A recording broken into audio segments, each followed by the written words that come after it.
Hi hello ನಮಸ್ಕಾರ ಸ್ನೇಹಿತರೆ, ಗುರುದೇವ academy ಧಾರವಾಡಕ್ಕೆ ತಮ್ಮೆಲ್ಲರಿಗೂ ಆಧಾರದ ಸ್ವಾಗತ.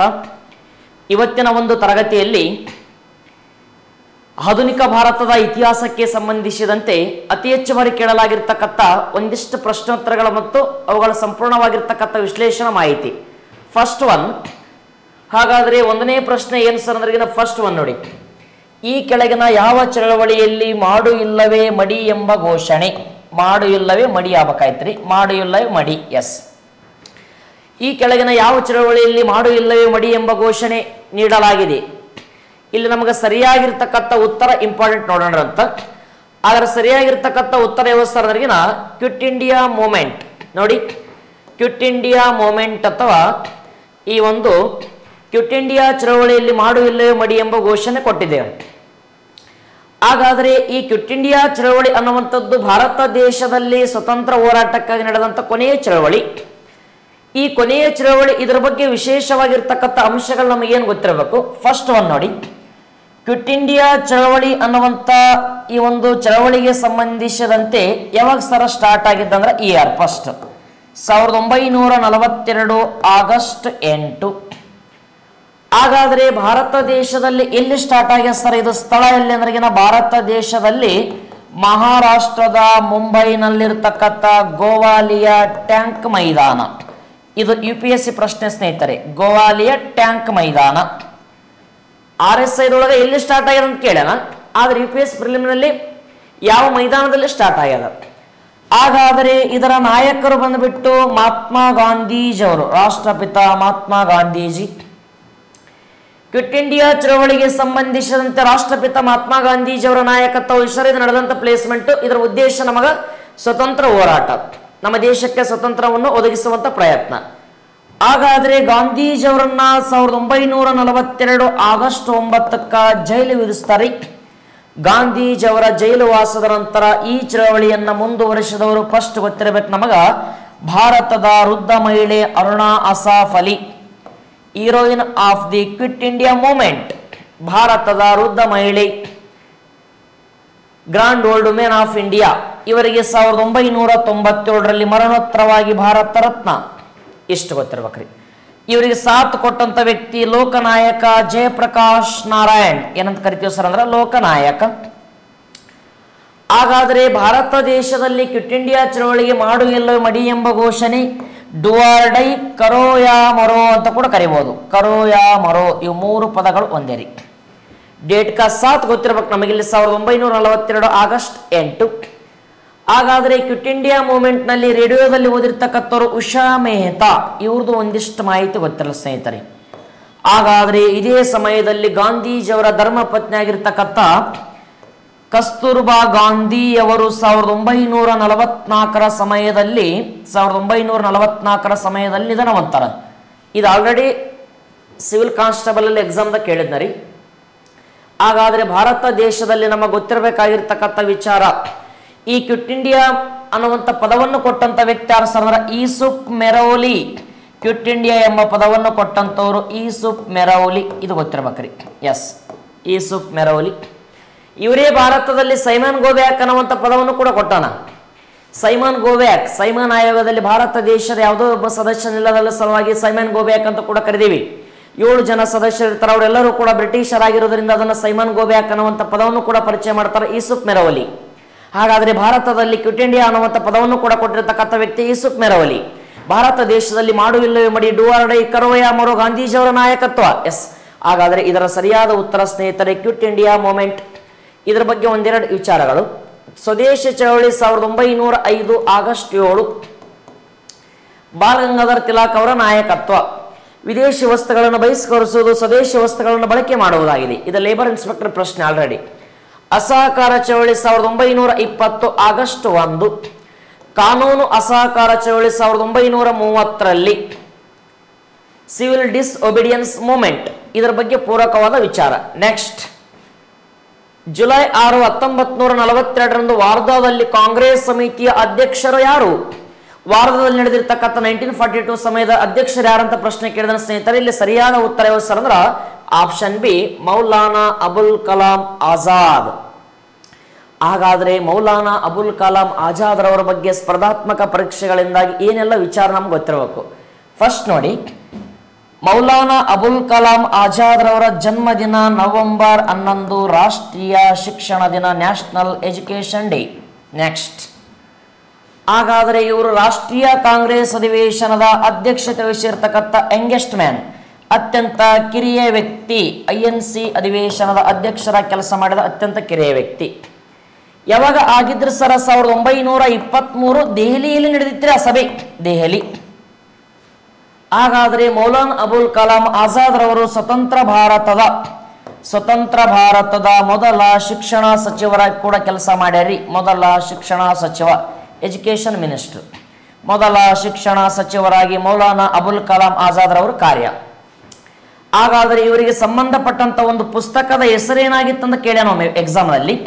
India wins freedom. India wins freedom ಯಾರಿಗೆ ಸಂಬಂಧಪಟ್ಟ ಸರ್? ಮೌಲಾನಾ ಅಬುಲ್ ಕಲಾಂ ಆಜಾದ್. ಹಾಗಾದರೆ ನಮಗೆ ಇನ್ನೊಂದು ಪ್ರಶ್ನೆ ಕೇಳ್ತಾನೆ ಸ್ನೇಹಿತರೆ, ಇಂಡಿಯಾ ಡಿವೈಡೆಡ್ ಅಂತ ಕೇಳಿದ್ರೆ ಡಾಕ್ಟರ್ ಬಾಬು ರಾಜೇಂದ್ರ ಪ್ರಸಾದ್. ಭಾರತದ ವಿಭಜನೆ ಅನ್ನುವಂಥ ಪುಸ್ತಕ ಡಾಕ್ಟರ್ ಬಾಬು ರಾಜೇಂದ್ರ ಪ್ರಸಾದ್ ಅವರಿಗೆ ಸಂಬಂಧಿಸಿದೆ. ಇಂಡಿಯಾ ವಿನ್ಸ್ ಫ್ರೀಡಮ್ ಅನ್ನುವಂಥ ಪುಸ್ತಕ ಮೌಲಾನಾ ಅಬುಲ್ ಕಲಾಂ ಆಜಾದ್. ಸ್ವತಂತ್ರ ಭಾರತದ ಮೊದಲ IIT ಸಂಸ್ಥೆ ಇಂಡಿಯನ್ ಇನ್ಸ್ಟಿಟ್ಯೂಟ್ ಆಫ್ ಟೆಕ್ನಾಲಜಿ, ಪಶ್ಚಿಮ ಬಂಗಾಳದ ಖರಗ್ಪುರ್, 1951ರಲ್ಲಿ ಶಂಕುಸ್ಥಾಪನೆ ಮಾಡಿರ್ತಕ್ಕಂಥ ವ್ಯಕ್ತಿನ ಯಾರು ಸರ್ ಅಂದ್ರೆ ಮೌಲಾನಾ ಅಬುಲ್ ಕಲಾಂ ಆಜಾದ್. ಹಾಗಾದರೆ ಭಾರತ ದೇಶದಲ್ಲಿರುವ IITಗಳ ಸಂಖ್ಯೆ 23. 23ನೇ IIT ಮತ್ತು ಹಸಿರು ತಂತ್ರಜ್ಞಾನವನ್ನು ಅಳವಡಿಸಿಕೊಂಡಿರ್ತಕ್ಕಂಥ IIT ಕರ್ನಾಟಕದ ಧಾರವಾಡ IIT. ಇಷ್ಟು ಇವ್ರ ಬಗ್ಗೆ ನಮಗೆ ಪೂರಕವಾದ ವಿಚಾರ ಗೊತ್ತಿರಬೇಕ್ರಿ. ಹಾಗಾದರೆ ವಾರದಲ್ಲಿ ನಡೆದಿರ್ತಕ್ಕಂಥ ಕಾಂಗ್ರೆಸ್ ಸಮಿತಿಯ ಅಧ್ಯಕ್ಷರಾಗಿದ್ದರು ಸರ್ ಅಂದ್ರೆ ಮೌಲಾನಾ ಅಬುಲ್ ಕಲಾಂ ಆಜಾದ್. ಸಿ ರಾಜಗೋಪಾಲಾಚಾರ್ಯ ಅವ್ರದ್ದು ವಿಶೇಷತೆ ಏನು ಸರ್? ರಾಜಾಜಿ ಅಂತ ಕೂಡ ಬಿರುದೈತಿ ಇವರಿಗೆ. ಗಾಂಧೀಜಿ ಅವರು ಕರೆದಾರೆ ಈ ಪದ ರಾಜಾಜಿ. ಹಾಗಾದರೆ ಸಿ ರಾಜಗೋಪಾಲಾಚಾರ್ಯ ಅವರಿಗೆ ಇನ್ನೊಂದು ಕೂಡ ಬಿರುದೈತಿ ಸರ್ ನಮ್ಮ ದೇಶದಲ್ಲಿ, ಗಾಂಧೀಜಿಯವರ ಆತ್ಮಸಾಕ್ಷಿಯ ರಕ್ಷಕ ಅನ್ನುವಂಥದ್ದು ಕೂಡ ಕರೀಬೋದು ನಾವು. ಗಾಂಧೀಜಿಯವರ ಆತ್ಮಸಾಕ್ಷಿಕ ರಕ್ಷಕನೆಂದು ಯಾರನ್ನು ಕರೆಯಲಾಗುತ್ತೆ ಅಂತ ಕೇಳಿದಾಗ C Rajagopalachari. Conscious keeper of Gandhi ಎಂದು ಗಾಂಧೀಜಿಯವರ ಆತ್ಮಸಾಕ್ಷಿಕ ರಕ್ಷಕನೆಂದು ಯಾರನ್ನು ಕರೆಯಲಾಗುತ್ತೆ? ಸಿ ರಾಜಗೋಪಾಲಾಚಾರಿ. ಇವರಿಗೆ 54ರಲ್ಲಿ ಭಾರತ ರತ್ನ ಕೂಡ ಲಭಿಸಿರ್ತಕ್ಕಂಥದ್ದು. ನೆಕ್ಸ್ಟ್, ಹಾಗಾದರೆ ಜವಾಹರ್ಲಾಲ್ ನೆಹರು ಭಾರತ ದೇಶದ ಪಂಚಶೀಲ ತತ್ವದ ಪ್ರತಿಪಾದಕ, ವಿದೇಶಾಂಗ ನೀತಿ ಶಿಲ್ಪಿ, ಪಂಚವಾರ್ಷಿಕ ಯೋಜನೆಗಳ ಪಿತಾಮಹ, ಭಾರತದ ಮೊದಲ ಮತ್ತು ದೀರ್ಘಾವಧಿ ಪ್ರಧಾನಿ, ಯೋಜನಾ ಆಯೋಗದ ಕನಸನ್ನು ಹೊಂದಿರತಕ್ಕಂಥ ದೇಶದ ಪ್ರಧಾನಿ, ಅತಿ ಹೆಚ್ಚು ಬಾರಿ ದೆಹಲಿ ಕೆಂಪುಕೋಟೆ ಮೇಲೆ ಗರಿಷ್ಠ ಬಾರಿ ಧ್ವಜಾರೋಹಣ, ಅತಿ ಹೆಚ್ಚು ಬಾರಿ ರಾಷ್ಟ್ರೀಯ ಕಾಂಗ್ರೆಸ್ ಅಧಿವೇಶನದ ಅಧ್ಯಕ್ಷರ ಕೆಲಸ ಮಾಡಿರ್ತಕ್ಕಂಥ ವ್ಯಕ್ತಿ ಜವಾಹರ್ಲಾಲ್ ನೆಹರು. ಇಷ್ಟೇ ಅವ್ರದ್ದು.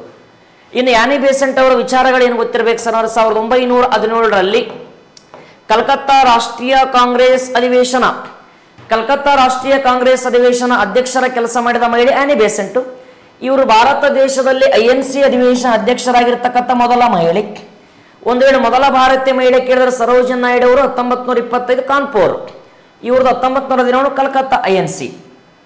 ಹಾಗಾದ್ರೆ ಇವರ 2 ಪತ್ರಿಕೆಗಳು ಕೂಡ ನಮಗೆ ನೆನಪಿರ್ಬೇಕು ಸ್ನೇಹಿತರೆ. ಯಂಗ್ ಇಂಡಿಯಾ ಪ್ಲಸ್ ಏನ್ ಸರ್ ಅಂದ್ರಿಗೆನ ಏನಂತ ಕೇಳಿದಾಗ ಇವ್ರಿಗೆ ಸಂಬಂಧಿಸಿದಂತೆ ಪ್ರಮುಖವಾಗಿರ್ತಕ್ಕಂಥ ಪತ್ರಿಕೆ ಒಂದು ವಿಶೇಷವಾಗಿರ್ತಕ್ಕಂಥ ಕಾಮನ್ವೆಲ್ ಅನ್ನುವಂಥದ್ದು ಇವರ ಪತ್ರಿಕೆ. ಇನ್ನೊಂದು ನ್ಯೂ ಇಂಡಿಯಾ. ಹಾಗಾದರೆ ಇವೆರಡೂ ಕೂಡ ಯಾರಿಗೆ ಸಂಬಂಧಪಟ್ಟವು ಸರ್ ಅಂದ್ರೆ ಆನಿ ಬೆಸೆಂಟ್. ಇಷ್ಟು ಇವರ ಬಗ್ಗೆ ಪೂರಕವಾದ ವಿಚಾರ. ಮುಂದಿನ ಪ್ರಶ್ನೆ ನೋಡೋಣ ಅಂತ ನೇರವಾಗಿ ನೋಡಿ. ಈ ಕೆಳಗಿನ ಘಟನೆಗಳನ್ನು ಕಾಲಾನುಕ್ರಮದಲ್ಲಿ ಜೋಡಿಸಿ. ಅಂದ್ರೆ ಕಾಲಾನುಕ್ರಮದಲ್ಲಿ ಇರ್ತಕ್ಕಂಥ ಒಂದಿಷ್ಟು ವಿಚಾರಗಳು ನಮಗೆ ಕರೆಕ್ಟ್ ಗೊತ್ತಿರ್ಬೇಕಲ್ಲಿ. ಇಸವಿಗಳು ಗೊತ್ತಿರೋ ಟಕ್ಕನ ಆನ್ಸರ್ ಮಾಡ್ಬೋದ್ರಿ. ನೋಡಿ, ಚೌರಿ ಚೌರ ಘಟನೆ ಇದನ್ನ ಒಂದು ಕಡೆ ಬರ್ಕೊಳ್ಳೋಣ. ಫಸ್ಟ್ 1922 ಫೆಬ್ರವರಿ 5 ಫಸ್ಟ್ ಗೊತ್ತಾಯ್ತು ನಮಗ. ಚೌರಿ ಚೌರ ಘಟನೆ ನಡೆದಿದ್ದು 1922 ಫೆಬ್ರವರಿ 5. ಎರಡನೇದು ಅಸಹಕಾರ ಚಳವಳಿ 1920 ಆಗಸ್ಟ್ 1, ಇದನ್ನು ಗೊತ್ತಾಯ್ತು. ಮೂರನೇದು ಬಾರ್ಡೋಲಿ ಸತ್ಯಾಗ್ರಹ 1928 ಸರ್ದಾರ್ ವಲ್ಲಭಾಯ್ ಪಟೇಲ್ ಅವರ ನಾಯಕತ್ವ.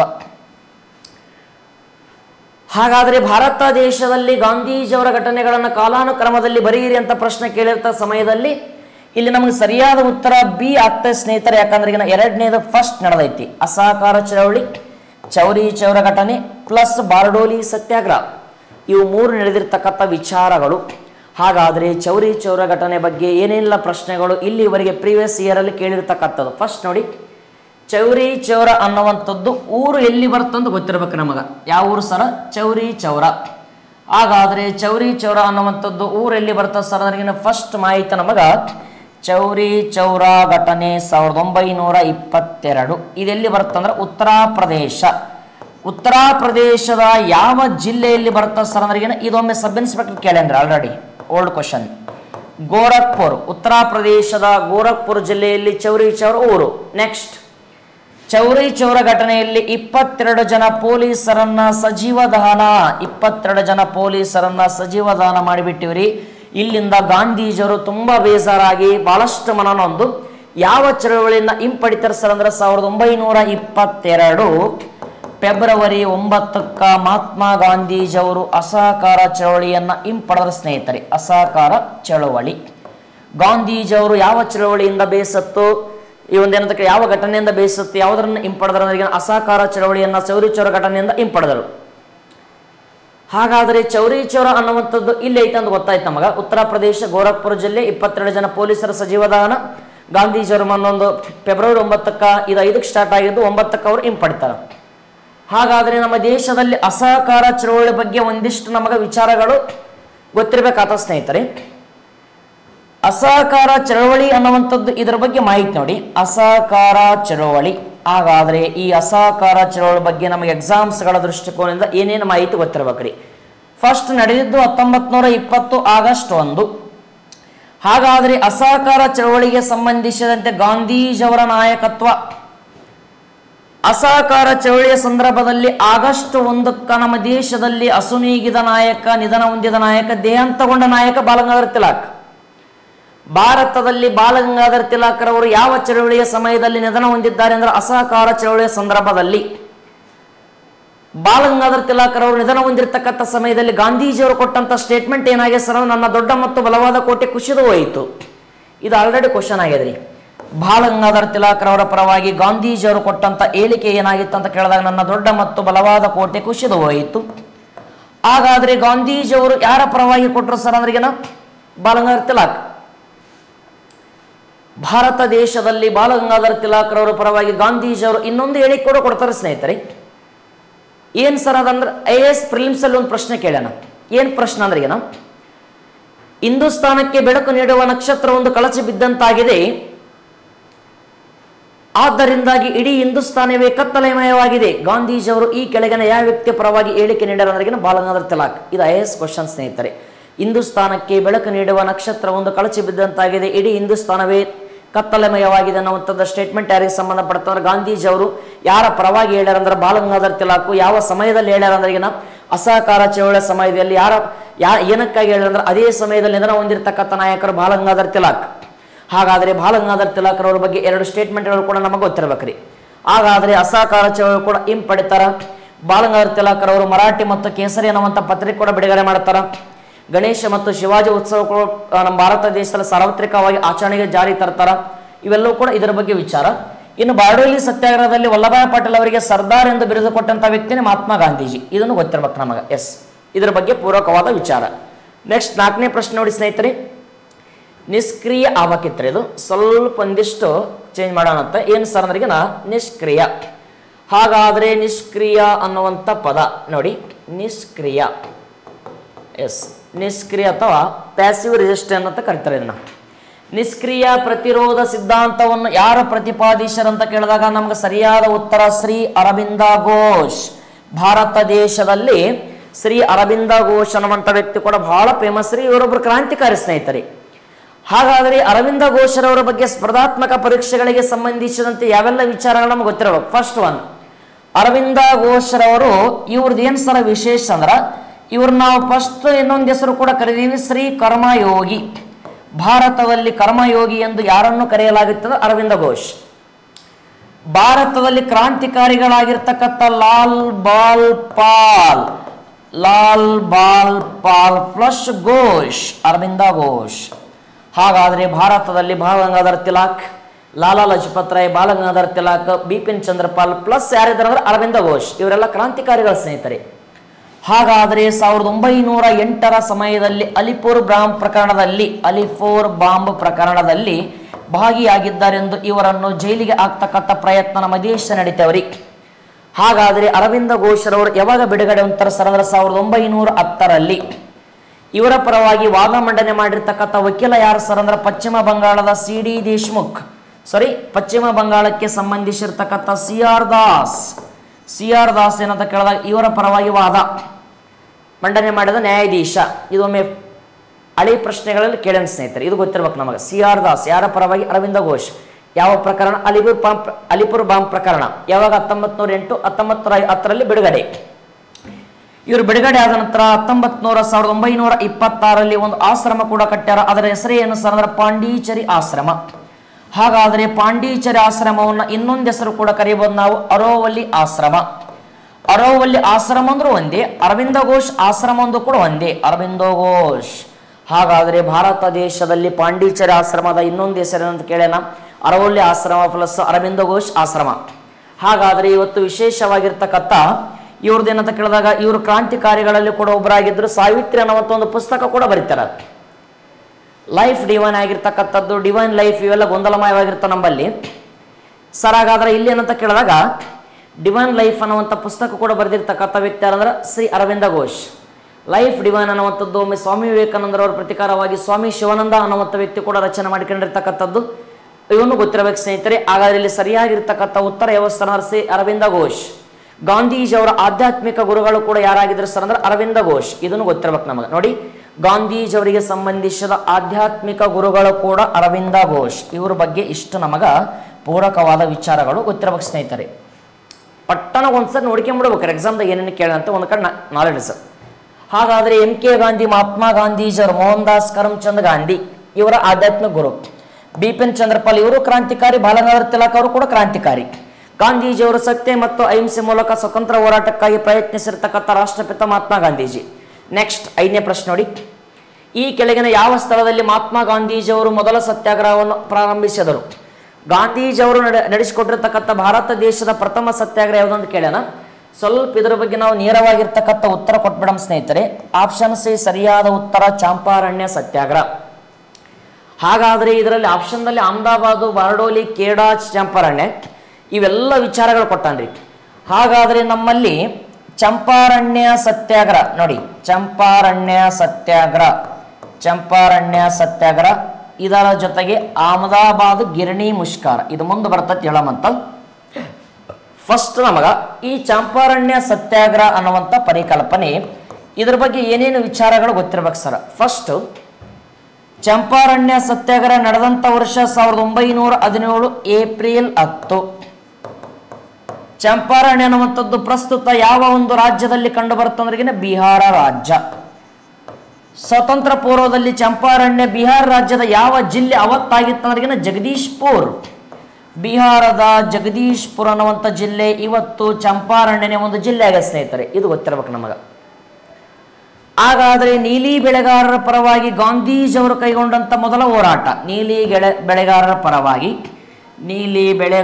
ಪರವಾಗಿ ಗಾಂಧೀಜಿಯವರು ಕೈಗೊಂಡಂಥ ಮೊದಲ ಸತ್ಯಾಗ್ರಹ ನೀಲಿ ಬೆಳೆಗಾರರ ಪರವಾಗಿ. ಇದನ್ನು ನಾವು ಇನ್ನೊಂದು ಹೆಸರು ಇಂಡಿಗೋ ಚಳವಳಿ ಅಂತ ಕೂಡ ಕರಿಬಹುದ್ರಿ ಸರ್. ಹಾಗಾದ್ರೆ ನೈಸರ್ಗಿಕ ಅನ್ನುವಂಥ ಒಂದು ಪರಿಕಲ್ಪನೆ ಕೂಡ ಪತ್ತೆ ಅದ. ಇಲ್ಲಿಂದ ನೇರವಾಗಿ ಗಾಂಧೀಜಿಯವರಿಗೆ ಆಹ್ವಾನ ಕೊಟ್ಟಂತ ನಾಯಕರು ಯಾರಾಗಿದ್ರು ಸರ್ ಅಂದ್ರೆ ಫಸ್ಟ್ ರಾಜ್ ಕುಮಾರ್ ಶುಕ್ಲಾ ಅನ್ನುವಂಥ ವ್ಯಕ್ತಿ ಈ ಚಳವಳಿಯಲ್ಲಿ ಗಾಂಧೀಜಿಯವ್ರನ್ನ ಫಸ್ಟ್ ಕರೆದಂಥ ವ್ಯಕ್ತಿಯವರು. ಮನೆಗೂ ಕೈ ಹಿಡಿದು ಕರ್ಕೊಂಬಂದಾರ. ಇವರಿಗೆ ಸಾಥ್ ಕೊಟ್ಟಂತ ವ್ಯಕ್ತಿ ಸಂತ್ ರಾವತ್.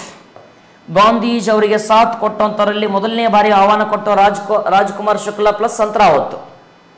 ಹಾಗಾದ್ರೆ ಈ ಚಳವಳಿಯಲ್ಲಿ ಗಾಂಧೀಜಿಯವರಿಗೆ ಬೆಂಬಲ ಕೊಟ್ಟಂತ ನಾಯಕರು ಯಾರ್ಯಾರಾಗಿದ್ರು ಇದು ಗೊತ್ತಿರಬೇಕ್ರೆ ಸ್ಪಷ್ಟವಾಗಿ ನಮಗ. ಗಾಂಧೀಜಿಯವರಿಗೆ ಚಂಪಾರಣ್ಯ ಸತ್ಯಾಗ್ರಹದಲ್ಲಿ ನಾಯಕತ್ವ ವಹಿಸಲು ಬಹಳಷ್ಟು ಜನ ಬೆಂಬಲ ಕೊಡ್ತಾರೆ. ಅದರಲ್ಲಿ ಅಗ್ರಸ್ಥಾನ ಯಾರು ಸರ್ ಅಂದ್ರೆ ಡಾಕ್ಟರ್ ಬಾಬು ರಾಜೇಂದ್ರ ಪ್ರಸಾದ್, ಸ್ವತಂತ್ರ ಭಾರತದ ಮೊದಲ ರಾಷ್ಟ್ರಪತಿಗಳೇ ಆಗ್ತಾರೆ ಇವರೇ ಮುಂದೆ. ಡಾಕ್ಟರ್ ಬಾಬು ರಾಜೇಂದ್ರ ಪ್ರಸಾದ್, ಇವರ ಜೊತೆಗೆ ರಾಮ್ ನವಾಯಿ ಪ್ರಸಾದ್, ಇವರ ಜೊತೆಗೆ ಏನಂತ ಕೇಳಿದಾಗ ಕಿಶೋರ್ ಪ್ರಸಾದ್, ಇವರ ಜೊತೆಗೆ ಏನಂತ ಕೇಳಿದಾಗ ಇಲ್ಲೆಲ್ಲ ಪ್ರಸಾದಗಳು ಬಹಳ ಬರ್ತಾರೆ. ಹಂಗಾಗಿ ಗಾಂಧೀಜಿಯವರು ಏನಂತ ಕೇಳಿದಾಗ ಬಿಹಾರದಲ್ಲಿ ಮೊದಲನೇ ಬಾರಿಗೆ ಡಾಕ್ಟರ್ ರಾಜೇಂದ್ರ ಪ್ರಸಾದ್ ಅವರ ಬಗ್ಗೆ ಮುಖಾಮುಖಿ ಭೇಟಿ ಆಗ್ತಾರೆ ಫಸ್ಟ್ ಟೈಮ್ ಇವರಿಬ್ಬರು. ನೆಕ್ಸ್ಟ್ ಇವ್ರಿಗೆ ಇನ್ನೊಬ್ಬರು ಇರ್ತಾರೆ ಸರ್ ಇಲ್ಲಿ JB ಕೃಪಲಾನಿ. JB ಕೃಪಲಾನಿ ಅನ್ನುವಂಥವರು ಕೂಡ ಗಾಂಧೀಜಿಯವರಿಗೆ ಬೆಂಬಲವಾಗಿ ನಿಂತಿರ್ತಕ್ಕಂಥದ್ದು. ಒಮ್ಮೆ IAS ಪ್ರಿಲಿಮ್ಸ್ನ ಕೇಳಿದ ಸ್ನೇಹಿತರೆ, JB ಕೃಪಲಾನಿ ಅವರು ವೃತ್ತಿಯಲ್ಲಿ ಏನಾಗಿದ್ದರು ಸರ್ ಅಂದ್ರೆ ಶಿಕ್ಷಕರು. ಇವರು ವೃತ್ತಿಯಲ್ಲಿ ಶಿಕ್ಷಕರಾಗಿರ್ತಕ್ಕಂಥದ್ದು. ಭಾರತಕ್ಕೆ ಸ್ವತಂತ್ರ ಬರ್ತಕ್ಕಂಥ ಸಮಯದಲ್ಲಿ ಮಿರಾತ್ನಲ್ಲಿ ನಡೆದಿರ್ತಕ್ಕಂಥ ಕಾಂಗ್ರೆಸ್ ಅಧಿವೇಶನ ಅಧ್ಯಕ್ಷರಾಗಿ ಕೇಳೋ ಕೆಲಸ ಮಾಡಿದವರು ಇದೇ JB ಕೃಪಲಾನಿ. JB ಕೃಪಲಾನಿ ಅವರ ಧರ್ಮಪತ್ನಿನೇ ಸುಚೇತಾ ಕೃಪಲಾನಿ. ಸುಚೇತಾ ಕೃಪಲಾನಿ ಅವರು ಭಾರತ ದೇಶದಲ್ಲಿ ಸ್ವತಂತ್ರ ಭಾರತದ ಮೊದಲ ಮಹಿಳಾ ಮುಖ್ಯಮಂತ್ರಿ. ಒಂದು ರಾಜ್ಯಕ್ಕೆ ಸಂಬಂಧಿಸಿದಂತೆ, ಯಾವ ರಾಜ್ಯಕ್ಕೆ ಸಂಬಂಧಿಸಿದ ಉತ್ತರ ಪ್ರದೇಶ ಅನ್ನುವಂಥದ್ದು ರೈಟ್ ಆಗಿ ಬರ್ಬೇಕು ನಾವು. ನೆಕ್ಸ್ಟ್ ಇಷ್ಟು ಇದ್ರ ಬಗ್ಗೆ ಮಾಹಿತಿ. ಚಂಪಾರಣ್ಯ ಸತ್ಯಾಗ್ರಹದ ಬಗ್ಗೆ ಇಷ್ಟೆಲ್ಲ ಮಾಹಿತಿ ನಮಗೆ ಗೊತ್ತಿರ್ಬೇಕ್ರಿ. ಇವೆಲ್ಲವೂ ಕೂಡ ಎಲ್ಲಿ ನಡೆದವು ಸರ್ ಅಂದ್ರೆ ಬಿಹಾರ ಸ್ಟೇಟ್. ಹಂಗಾಗಿ ಮುಂದೊಂದು ದಿನ ಬಿಹಾರದ ಗಾಂಧಿ ಅಂತ ಕೂಡ ಯಾರಿಗೆ ಕರಿತಾರೆ ಸರ್ ಅಂದ್ರೆ ಡಾಕ್ಟರ್ ಬಾಬು ರಾಜೇಂದ್ರ ಪ್ರಸಾದ್. ಇಲ್ಲಿ ನಮಗೆ ಇಷ್ಟು. ಬಾರ್ಡೋಲಿ ಸತ್ಯಾಗ್ರಹ ಇವಾಗ ನೋಡಿದ್ವಿ 1928, ಸರ್ದಾರ್ ವಲ್ಲಭಾಯ್ ಪಟೇಲ್. ಕೇಡಾ ಸತ್ಯಾಗ್ರಹ 1918ರಲ್ಲಿ.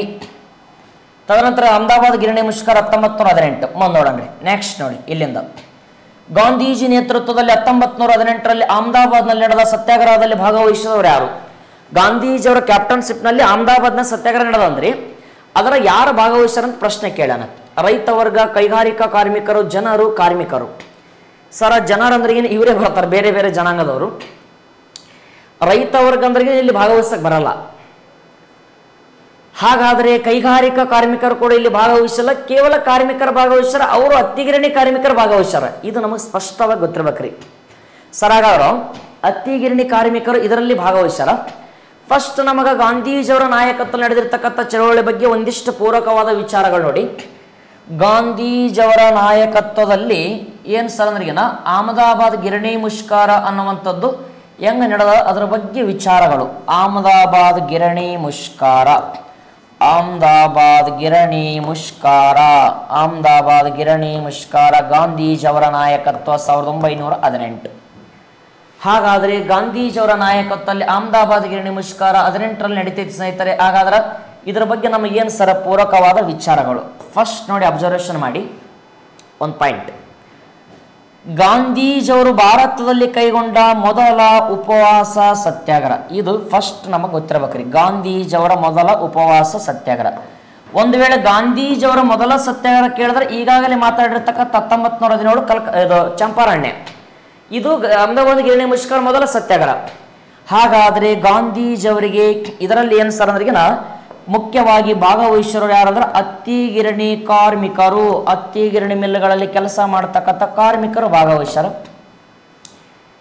ಇದಕ್ಕೆ ನಾವೊಂದು ಏನು ಸರ್ ಅಂದ್ರಿಗಿನ ಇದನ್ನ ಮಾಡೋಕೆ ಮುಖ್ಯ ಉದ್ದೇಶ ಏನಾಗಿದ್ದು ಅಂದ್ರೆ ಇಲ್ಲಿ ಅತ್ತಿಗಿರಣಿ ಕಾರ್ಮಿಕರು ಅಹಮದಾಬಾದ್ ನಗರದಲ್ಲಿ 1918ರಲ್ಲಿ ಪ್ಲೇಗ್ ಅನ್ನುವಂಥ ರೋಗ ಹರಡಿರ್ತದೆ ರೀ. ಪ್ಲೇಗ್ ರೋಗ.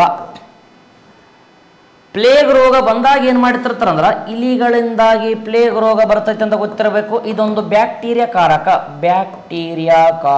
ಅಂತ ಕೂಡ ಕರೆಯಬಹುದ್ರಿ.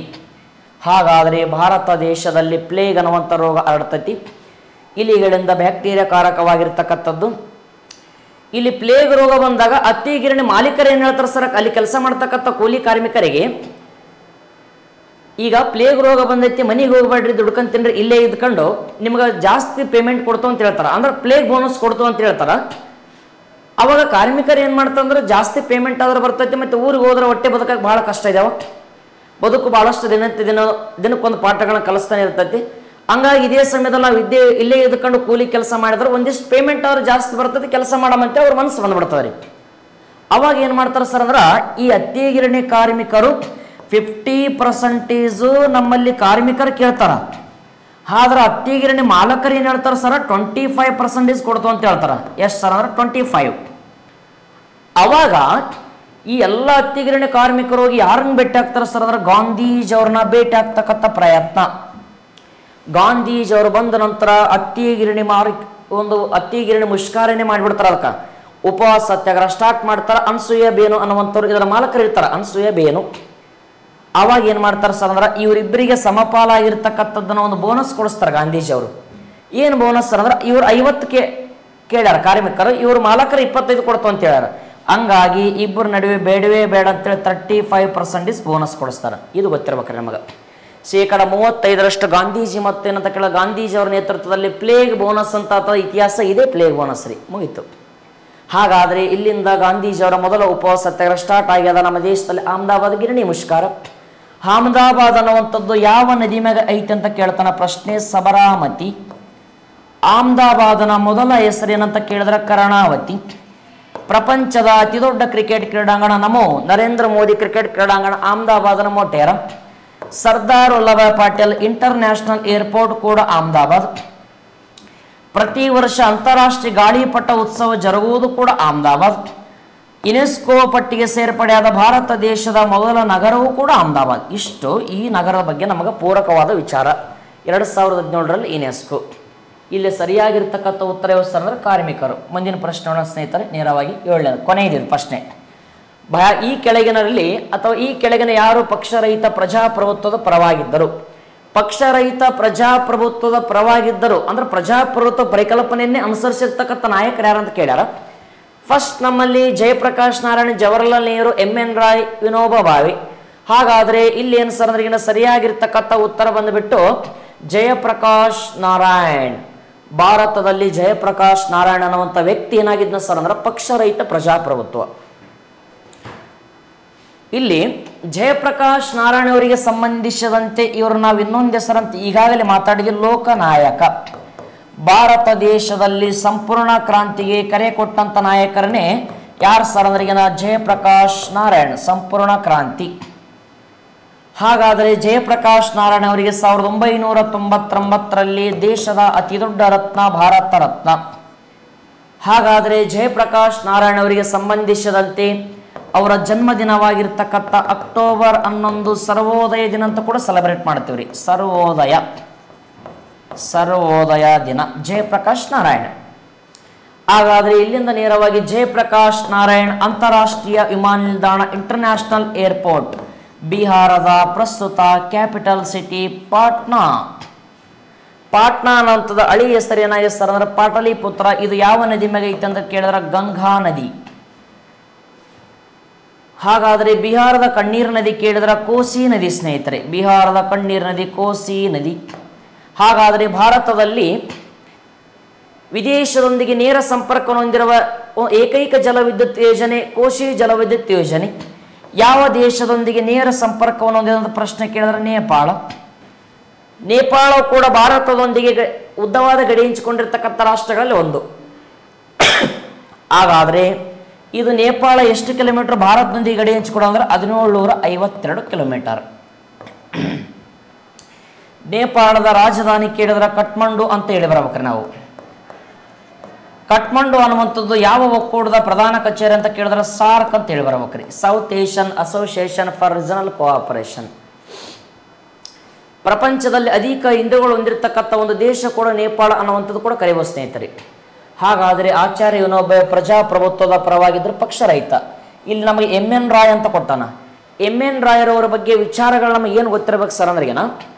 MN ರಾಯ್ ಭಾರತ ದೇಶಕ್ಕೆ 1934ರಲ್ಲಿ MN ರಾಯ್ ಅವರು ಏನು ಮಾಡಿದ್ರು ಅಂದ್ರೆ ಸಂವಿಧಾನ ಬೇಕನ್ನುವಂಥ ಪರಿಕಲ್ಪನೆ ಬೇಡಿಕೆ ಇಟ್ಟರು. ಫಸ್ಟ್ ಲಿಖಿತ ರೂಪದ ದಾಖಲೆಯಲ್ಲಿ ಬ್ರಿಟಿಷರ ಮುಂದೆ ಭಾರತ ದೇಶಕ್ಕೊಂದು ಲಿಖಿತ ರೂಪದ ಸಂವಿಧಾನ ಬೇಕೆಂತ ಬೇಡಿಕೆ ಇಟ್ಟಂತ ಮೊದಲ ವ್ಯಕ್ತಿನೇ MN ರಾಯ್.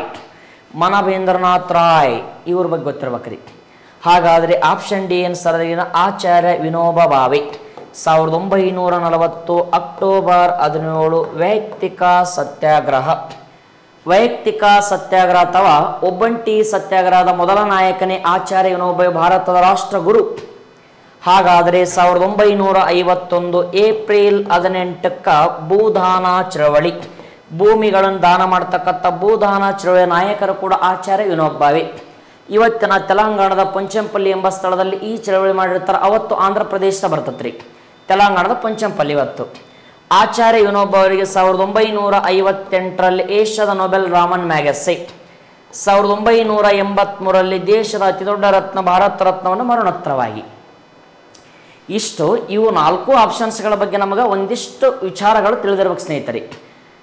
ಹಾಗಾದರೆ ಇವೆಲ್ಲವೂ ಕೂಡ ಇವತ್ತಿನ ಏನಂತ ಕೇಳಿದಾಗ ಈ ಒಂದು ಪ್ರಶ್ನೆಗಳು ತಾವೆಲ್ಲರೂ ಕೂಡ ಯಾವುದೇ ಪ್ರಶ್ನೆ ಪತ್ರಿಕೆ ನಾವು ಸ್ಟಡಿ ಮಾಡಲಿ ಪ್ರತಿಯೊಂದು ಸ್ಪರ್ಧಾತ್ಮಕ ಪರೀಕ್ಷೆಗಳಲ್ಲಿ ನಮಗೆ ಹಳಿ ಪ್ರಶ್ನೆ ಪತ್ರಿಕೆಗಳ ಪೂರಕವಾಗಿರ್ತಕ್ಕಂಥ ಮಾಹಿತಿಗಳು ಬಹಳಷ್ಟು ಮಹತ್ವ ಆಗ್ತವೆ ಸ್ನೇಹಿತರೆ. ಹಾಗಾಗಿ ಏನಂತ ಕೇಳೋ ದಿನನಿತ್ಯ ಏನಂತ ಕೇಳೋ ನಮ್ಮ ಗುರುದೇವ IAS KS ಬ್ಯಾಂಕಿಂಗ್ ಅಕಾಡೆಮಿಯಲ್ಲಿ ದಿನನಿತ್ಯದ ಮಟ್ಟಿಗೆ ಏನಂತ ಕೇಳಿದಾಗ ಒಂದಿಷ್ಟು ತರಗತಿಗಳನ್ನು ತಾವು ಕೂಡ ಕೇಳಿ ತಮಗೆ ಇಷ್ಟ ಆಗಿತ್ತಂದ್ರೆ ಒಂದು ಲೈಕ್ ಅಂತೂ ಕೊಡೋದು ಮರಿಬೇಡ್ರಿ. ಹೌದು, ನಿಮ್ಮಿಂದ ಒಂದೇ ನಾವು ನಿರೀಕ್ಷೆ ಮಾಡ್ತಿರ್ತಕ್ಕಂಥದ್ದು ಒಂದು ಲೈಕ್ ಹಾಗೂ ಇದೇ ಮೊದಲ ಬಾರಿಗೆ ನಮ್ಮ ಅಕಾಡೆಮಿ ನೀವು ಯೂಟ್ಯೂಬ್ ಚಾನಲ್ ವೀಕ್ಷಣೆ ಮಾಡ್ತಾ ಇದ್ದೀರ ಅಂದ್ರಿಗಿನ ಸಬ್ಸ್ಕ್ರೈಬ್ ಮಾಡ್ಕೊಳ್ಳಿ. ಹಾಗೆ ದಿನನಿತ್ಯ ಬರ್ತಕ್ಕಂಥ ಬೆಲ್ ಬಟನ್ ವಾಸ್ ಮಾಡಿ ದಿನನಿತ್ಯ ಬರ್ತಕ್ಕಂಥ ವಿಡಿಯೋಗಳನ್ನು ತಾವು ಕೂಡ ವೀಕ್ಷಣೆ ಮಾಡಿ. ತಮ್ಮೆಲ್ಲರಿಗೂ ಕೂಡ ಮತ್ತೊಮ್ಮೆ ತುಂಬ ಹೃದಯ ಧನ್ಯವಾದಗಳು. Thank you.